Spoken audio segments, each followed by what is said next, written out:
Halo pemirsa, Assalamualaikum warahmatullahi wabarakatuh. Pada bagian kedua ini akan kita bahas tentang klasifikasi dan estimasi kehilangan cairan pada shock hipovolemik. Klasifikasi menurut Advanced Trauma Life Support dibagi menjadi 4 berdasarkan jumlah kehilangan darah. Jadi manusia dewasa normal itu jumlah volume darahnya sekitar 70-75 cc per kilogram berat badan. Jadi sekitar 4 sampai 5 liter. Nah, kalau kehilangan darah itu bisa dibagi menjadi 4 kelas. Jadi kelas pertama itu kurang dari 750 cc, kelas kedua 750 sampai 1500 cc, kelas ketiga lebih dari 1500 sampai 2000 cc, dan kelas keempat adalah lebih dari 2000 cc atau lebih dari 2 liter. Nah, darah sendiri adalah isi dari sistem kardiovaskular, jadi yang didorong gitu ya. Dan dia bertugas untuk mengantarkan oksigen sama nutrisi. Tekanan darah yang dibutuhkan itu normalnya 120/80 mmHg, sehingga kalau isinya berkurang maka otomatis tekanannya akan berkurang karena nggak ada yang didorong. Kalau tekanannya berkurang maka darahnya nggak akan nyampe ke organ-organ vital.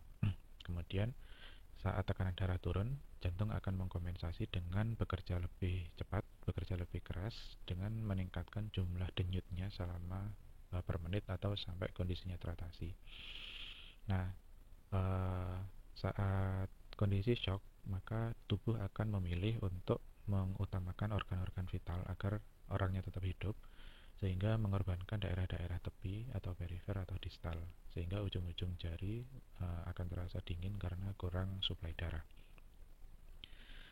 Kemudian gejala-gejala tersebut akan muncul sebagai tanda. Yang pertama dari denyut jantungnya, itu kalau kelas 1 itu kurang dari 100 kali per menit, kemudian meningkat mulai kelas 2 lebih dari 100, kelas 3 lebih dari 120, dan kelas 4 lebih dari 140 kali per menit.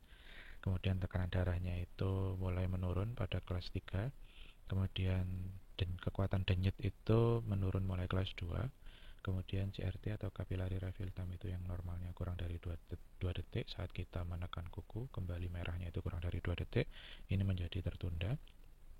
Kemudian untuk jumlah pernapasan per menit, untuk kelas 1 masih normal, kelas 2 20-30, kelas 3 30-40, dan kelas 4 lebih dari 35 kali per menit. Kemudian akibat kurangnya suplai darah ke ginjal, jumlah produksi urin itu akan menurun. Untuk kelas pertama masih normal.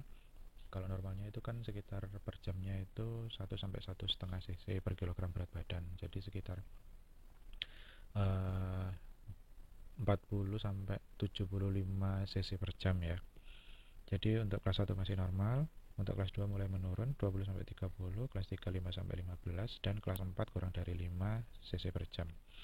Kemudian untuk kesadarannya atau status mentalnya, kelas 1 itu sedikit cemas, kelas 2 itu cemas, kelas 3 bingung, kemudian kelas 4 itu bingung dan lemah atau lunglai.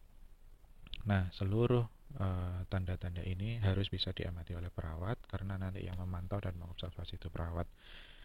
Kita pantau tanda-tanda vital atau TTV-nya secara berkala, bisa tiap 30 menit, 1 jam, atau 2 jam kalau mulai stabil, dan sebaiknya kita pasang kateter untuk memudahkan mengukur output urin.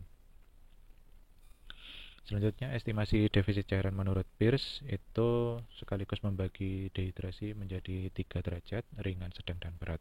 Kalau derajat ringan itu defisit cairannya kurang dari 5% berat badan, sedang itu 5-10%, dan berat itu lebih dari 10% berat badan. Untuk gejala klinisnya, secara rasional ya, kalau kekurangan cairan maka otak akan menghasilkan rasa haus agar tubuh minum, agar orangnya itu minum sehingga memenuhi kebutuhan cairannya kan gitu. Nah, saat terjadi dehidrasi ringan itu turgor kulit atau elastisitas kulit itu sedikit menurun, kemudian mengalami takikardi atau peningkatan denyut jantung dari normal. Frekuensi denyut jantung dari normal. Cuma tidak berlaku untuk lansia yang turgor kulitnya memang sudah menurun. Berarti lebih menurun lagi, cuma susah diamatinya karena dasarnya memang sudah tidak elastis kulitnya. Kemudian untuk derajat sedang itu turgor kulitnya jelas menurun, mengalami hipotensi postural atau penurunan tekanan darah saat berubah posisi dari tidur ke duduk maupun duduk ke berdiri. Biasanya yang mengalami ini saat jongkok agak lama gitu, kemudian berdiri Nah, itu merasakan pusing atau pandangan menjadi gelap. Kemudian takikardi sama, kemudian nadinya melemah dan merasa sangat haus. Untuk derajat beratnya, turbo sangat menurun, mengalami hipotensi baik postural maupun tidak postural, artinya terus-menerus hipotensi. Kemudian kesadarannya menurun, jatuh ke kondisi stupor sampai koma, nadinya lemah sampai tidak teraba, orangnya pucat atau sampai membiru atau cyanosis, dan dinyatakan jatuh ke kondisi shock. Demikian, sampai jumpa di bagian berikutnya. Terima kasih. Assalamualaikum warahmatullahi wabarakatuh.